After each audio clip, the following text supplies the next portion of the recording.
Bismillahirrahmanirrahim. Jadi nikah beda agama bolehkah? Nah ini. Bolehkah muslim nikah dengan orang yang beda agama? Bolehkah muslimah nikah dengan orang yang beda agama? Artinya, bolehkah pria muslim menikahi wanita non muslim? Bolehkah wanita muslimah menikahi pria non muslim? Lalu kita lanjutkan dengan pandangan beberapa ulama dan juga lalu bagaimana pendapat MUI di dalam kaitan nikah yang berbeda agama. Hadirin kaum muslimin sidang subuh rahimakumullah.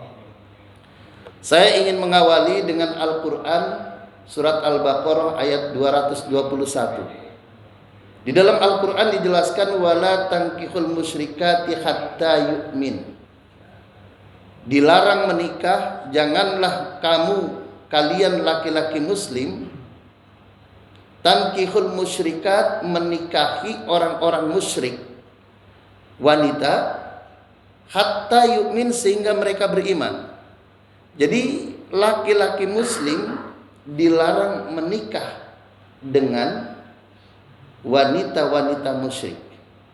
Wala amatun mu'minatun khairum min musyrikatin walau a'jabatkum. Allah kemudian menambahkan wala amatun mu'minatun, pembantu wanita yang beriman, khairun min musyrikatin walau a'jabatkum, lebih baik daripada wanita musyrik walau a'jabat pun kendati pun mereka itu sangat beng batake. Oh, ibu beng batake. Sangat menarik. Jadi di paragraf awal wala tankihul musyrikati hatta yu'min wala amatum mu'minatun khairum min musyrikati walau a'jabatkum. Janganlah laki-laki muslim menikahi wanita-wanita muslimah sehingga mereka itu beriman. Budak-budak perempuan atau pembantu-pembantu mukminah yang beriman itu lebih baik daripada wanita musyrik walau a'jabatkum, kendati pun mereka itu sangat menarik hatimu. Wala tankihul musyrikina hatta yu'min. Dan janganlah menikahkan seorang musyrik hatta yu'min sehingga mereka beriman. Wala abdum mu'minun khairun min musyriki walau a'jabatkum. Sesungguhnya budak yang mukmin, laki-laki yang mukmin walaupun mereka itu pembantu, lebih baik daripada orang-orang musyrik walau dia menarik hatimu. Ini landasan utamanya. Hadirin kaum muslimin sidang subuh rahimakumullah. Jadi di dalam pandangan Allah di dalam Al-Qur'an Al-Baqarah 221 ini menegaskan bahwa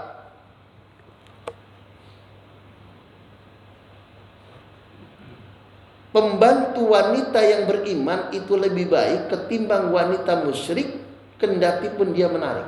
Menarik itu bisa karena cantiknya, bisa karena kekayaannya, bisa karena kedudukannya, bisa karena jabatannya. Ini Al-Quran. Lalu kemudian wanita-wanita yang muslimah juga jangan dinikahkan dengan laki-laki musyrik. Wala abdum mu'minun khairum min musyrikin walau a'jabatkum. Pembantu laki-laki atau katakanlah orang yang beriman dari kalangan bawah itu lebih baik daripada orang musyrik kendati pun jabatannya tinggi, kedudukannya tinggi, penghasilannya banyak. Kenapa? Ulaika yad'una ilan nar. Ini Al-Qur'an, ini mohon maaf. Ulaika yad'una ilan nar karena mereka orang-orang musyrik itu, musyrik laki-laki maupun musyrikah perempuan, yad'una ilan nar, mereka itu akan mengajak ke neraka. Nah, bayangkan. Wallahu yad'u ilal jannah wal maghfirah biizni, sedangkan Allah itu mengajak kepada surga dan ampunannya dengan izinnya. Jadi Allah memberikan penegasan bahwa ulaika yad'una ilan nar wallahu yad'u ilal jannah wal maghfirah biizni, dengan izinnya.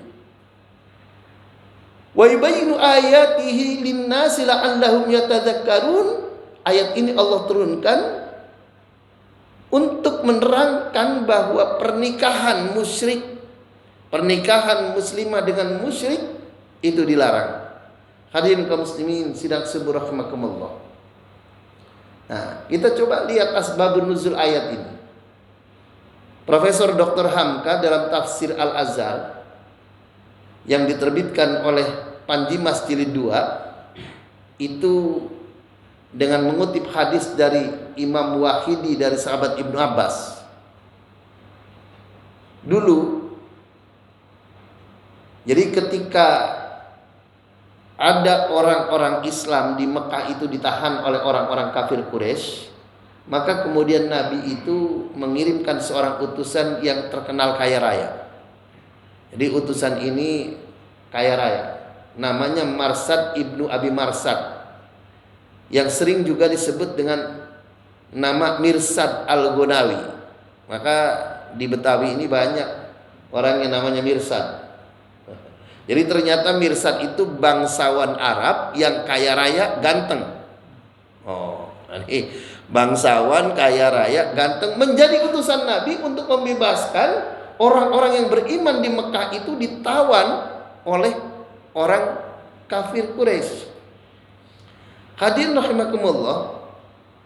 Nah, ini kita langsung saja kutip hadisnya di dalam kitab tafsir Al-Maraghi yang ditulis oleh Syekh Ahmad Mustafa Al-Maraghi, rektor Universitas Al-Azhar Kairo tahun 1928 dan 1935 beliau itu menjadi rektor.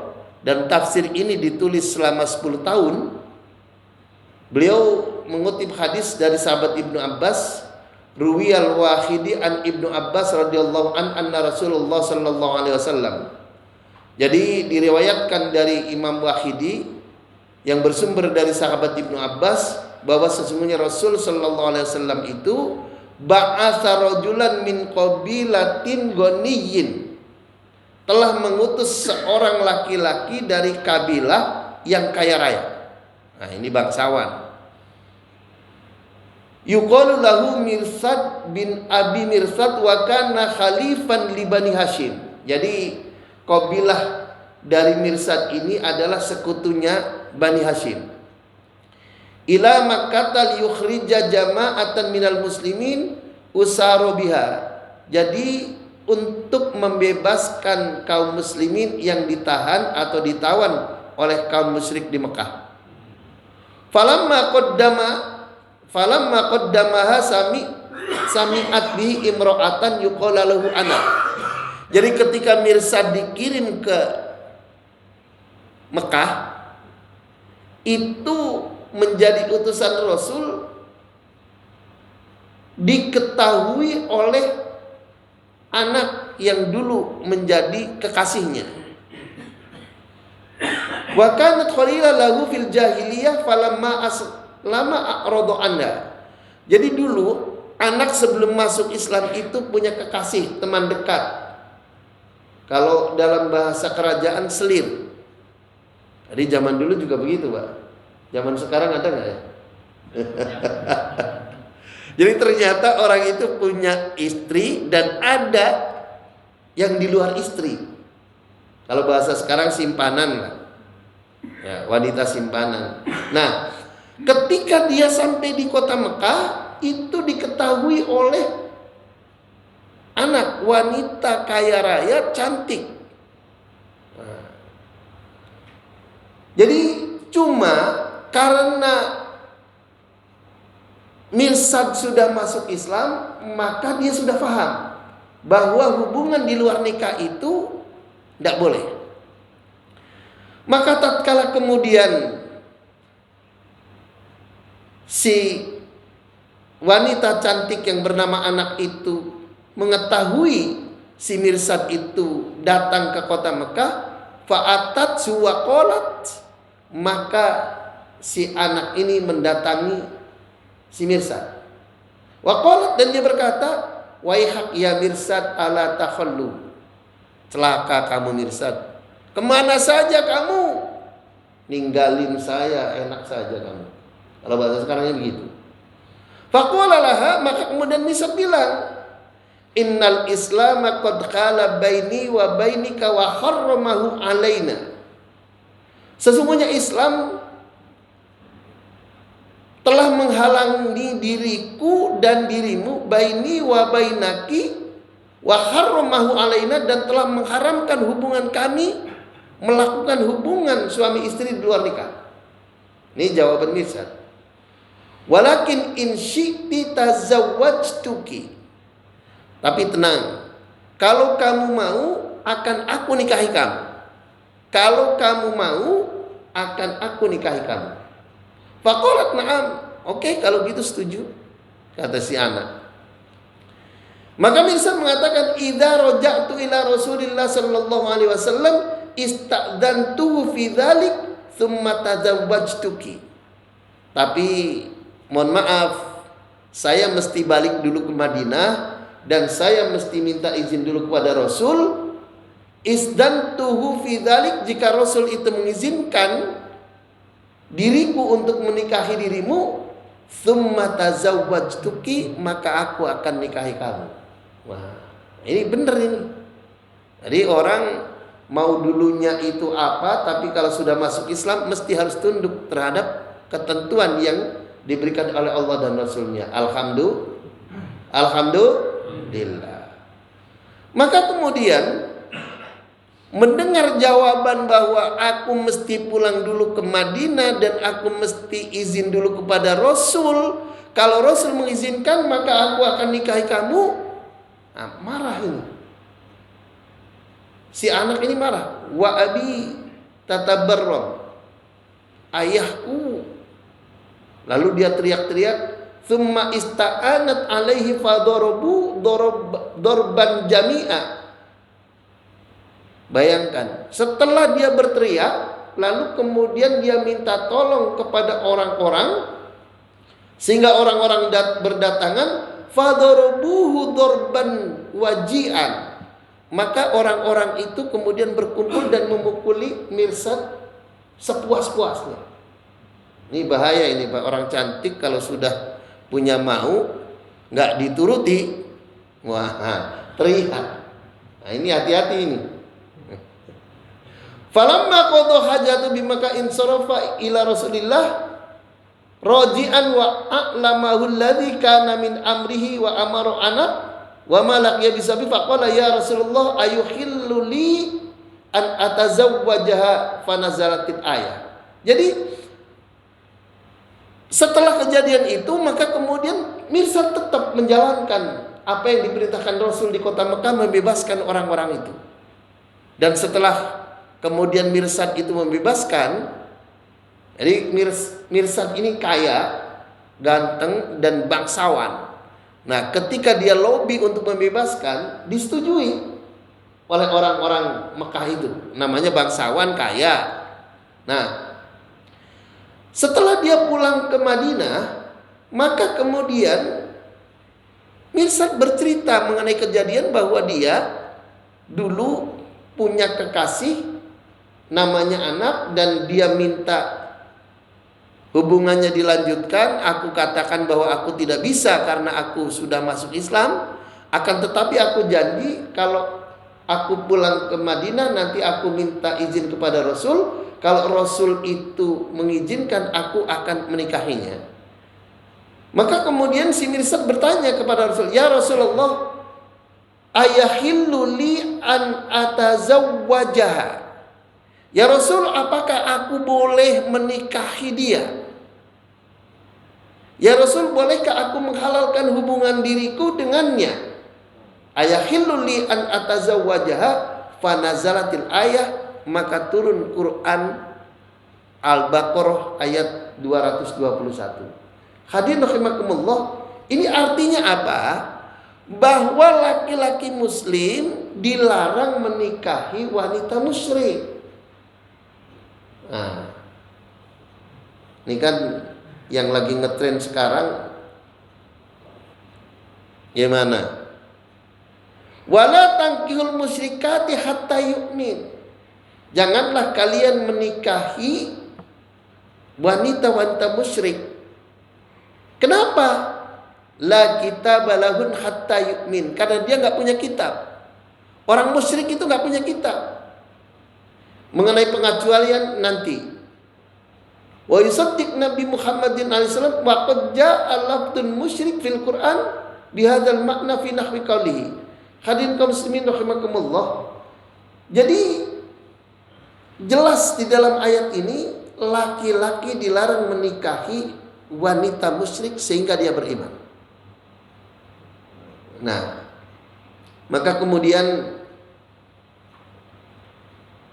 berkaitan dengan ini, lalu kemudian hadirin kaum muslimin rahimakumullah, ini mereka yang berpikir bahwa agama adalah penghalang pernikahan, mereka berjuang di Mahkamah Konstitusi. Hadirin kaum muslimin sidang subuh rahimakumullah. Nah, di sini kita lihat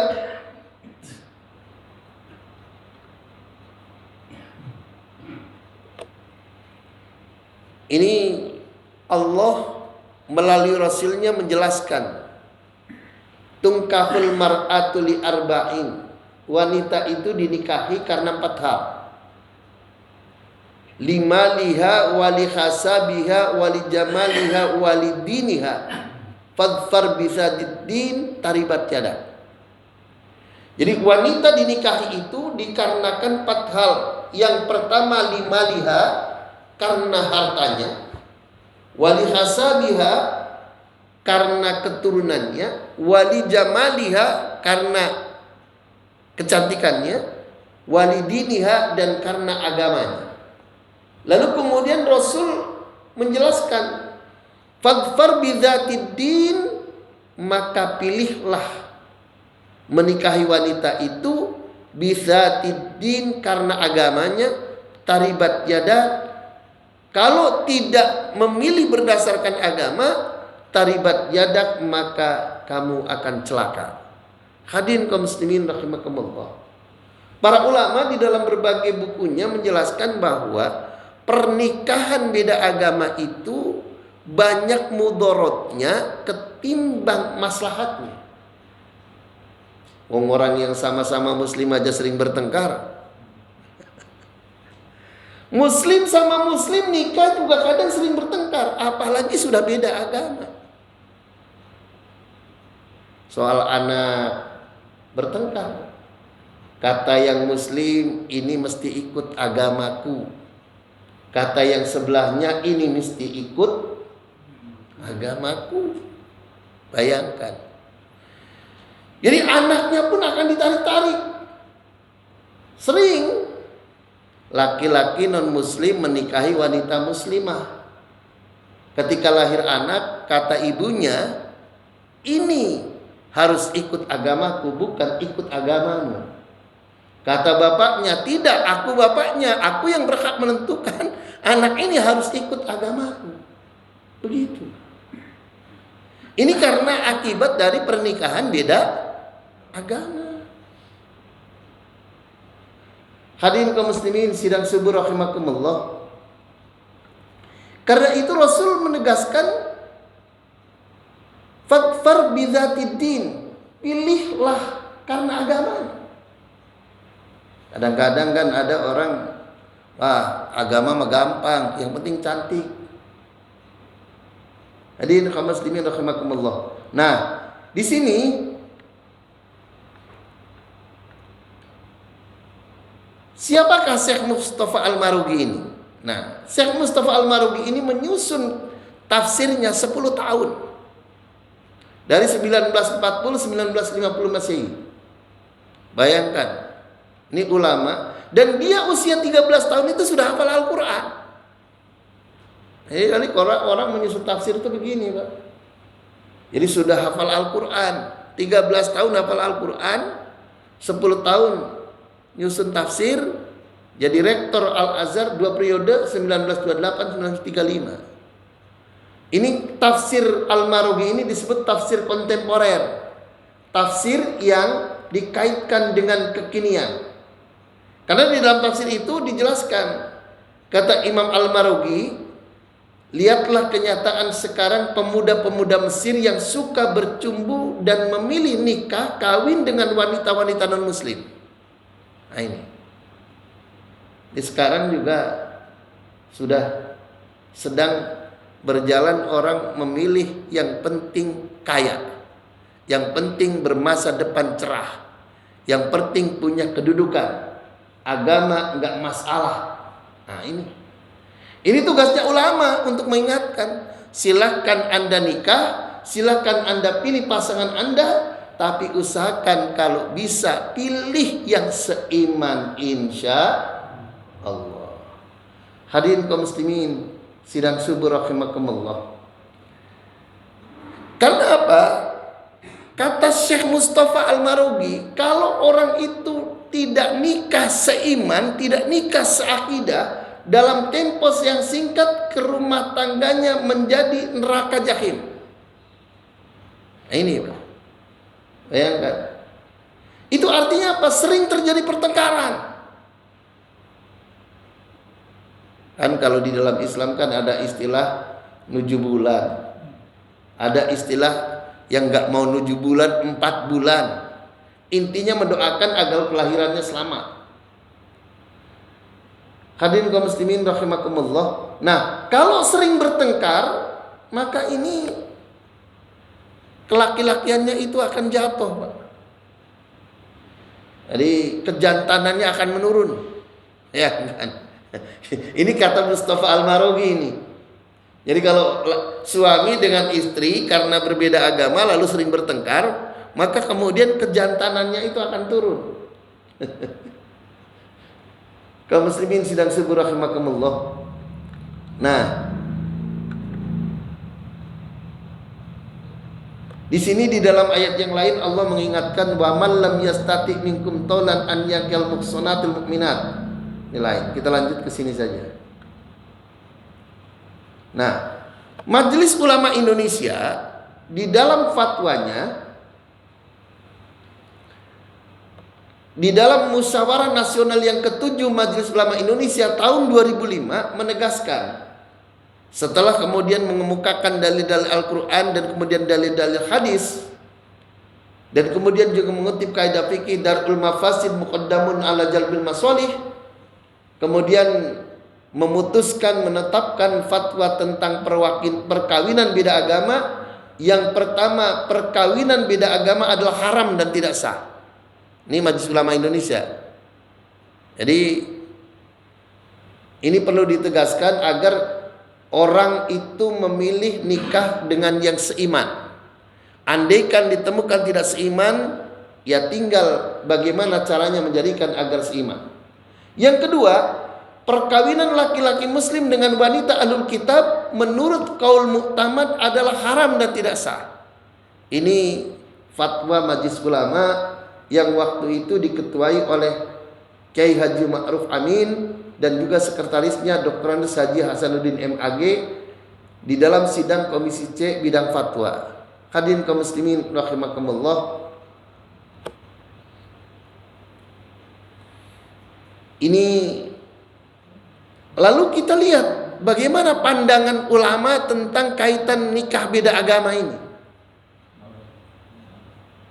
Para ulama berkaitan dengan berbeda agama, yang pertama, wanita muslimah dilarang menikah baik dengan laki-laki musyrik maupun dengan ahli kitab mutlak tanpa pengecualian. Ini yang pertama. Jadi kalau wanita muslimah dilarang menikah dengan laki-laki non muslim, baik dia ahli kitab maupun dia musyrik, itu mutlak dilarang. Tetapi khusus laki-laki ada pengecualian, ada perbedaan ulama. yang memberikan dispensasi kepada laki-laki berdasarkan Quran surat Al-Maidah ayat 5, memberikan hak dispensasinya itu ada 3 pendapat. Yang pertama, pendapat yang membolehkan laki-laki muslim boleh menikahi wanita ahli kitab. Ini khusus laki-laki ini. Khusus laki-laki. Laki-laki muslim boleh menikahi wanita ahli kitab. Yang berpendapat begini adalah Imam Abu Hanifah, Ahmad bin Hambal, asalkan perempuan itu beragama Yahudi atau Nasrani yang mengesahkan Tuhan. Jadi yang mengesahkan Allah. Jadi Syekh Said Muhammad Ridho membolehkan, kenapa? Karena aslinya hukum nikah itu boleh, ibahah. Yang dilarang itu adalah menikahi wanita-wanita yang dilarang. Laki-laki muslim dilarang menikahi, yang perempuan dilarang itu ibunya. Ibunya itu dilarang dinikahi, neneknya. Itu jalur ke atas, jalur ke bawahnya itu anak perempuannya, cucunya, dan seterusnya. Jadi ada ketentuan mengenai larangan menikahi itu ada di situ. Sedangkan aslinya menikah itu boleh, kata Imam Said Ridho. Pendapat yang kedua, membolehkan namun bersyarat. Ini. Jadi ada yang membolehkan tapi bersyarat. Laki-laki muslim boleh menikahi wanita ahli kitab yang kemudian menentukan syarat-syaratnya. Syarat kebolehannya ditentukan, yaitu Imam Syafi'i dan Imam Ahmad. Syaratnya si perempuan itu boleh Yahudi dan Nasrani, tapi kakeknya, neneknya, dan terus ke atas itu bukan penyembah berhala. Nah, jadi nggak boleh kalau turunan penyembah berhala, itu gugur syarat itu. Kebolehannya menjadi gugur. Jadi kalau umpamanya ada laki-laki muslim mau nikah sama wanita non muslim, dilihat dulu bapaknya, ibunya Yahudi atau Nasrani boleh, tapi lihat kakeknya, neneknya dulu penyembah berhala atau tidak, terus ke atas. Kalau ada penyembah berhalanya, maka syarat itu nggak boleh. Laki-laki muslim boleh menikahi wanita non-muslim karena suatu keadaan susah mendapatkan wanita muslimah. Nah, ini keadaan susah. Nah, ini kalau di sini kayaknya nggak ada ya. Ada nggak kalau di Indonesia? Nggak ada. Nah, jadi Profesor Dr. Hazairin memberikan penegasan, ini guru besar UI, laki-laki muslim boleh menikahi wanita non-muslim karena suatu keadaan yang susah mendapatkan wanita muslimah karena tinggal di daerah di tempat yang muslimahnya sedikit. Mamanya orang tinggal di suatu negara, di negara itu kebanyakan non muslim. Nah, karena susah mendapatkan wanita muslimah, kata Profesor Dr. Hazairin, boleh menikahi wanita non muslim dengan syarat tidak mendapatkan wanita muslimah. Jadi ibarat orang mau sholat kan syaratnya harus berwudu. Mau wudu nggak dapat air, boleh tayamum.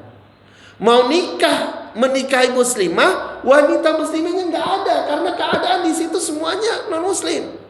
Sedangkan Anda nyempil di situ sendiri. Makanya di suatu wilayah negara, Anda dari Indonesia datang ke negeri itu, di negeri itu semuanya non muslim, muslimahnya non muslim. Jadi wanitanya non muslim. Anda mau nikah, masa mau nikah balik lagi ke Indonesia dulu? Sedangkan wanita itu ada di sana itu. Nah, bagi laki-laki syarat kedua,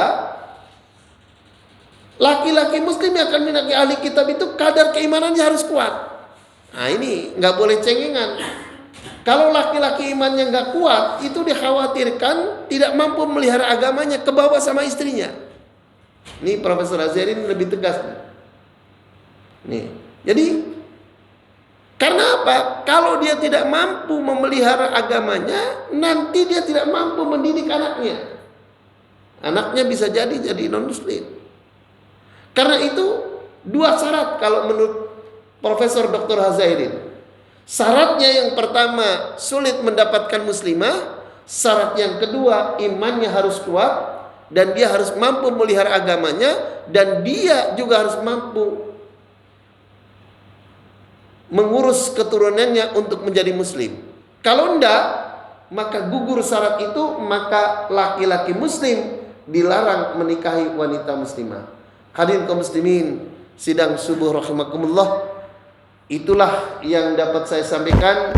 Mudah-mudahan ini menjadikan pedoman buat kita yang muslim, khususnya bagi para pemuda muslim dan juga pemudi muslimah, sehingga dapat menikah dengan orang yang seiman dan seagama.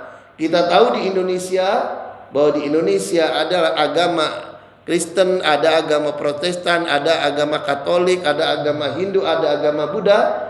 Kita tetap rukun dan damai dengan mereka, dan kita tetap bersatu dalam kesatuan negara Republik Indonesia, insya Allah.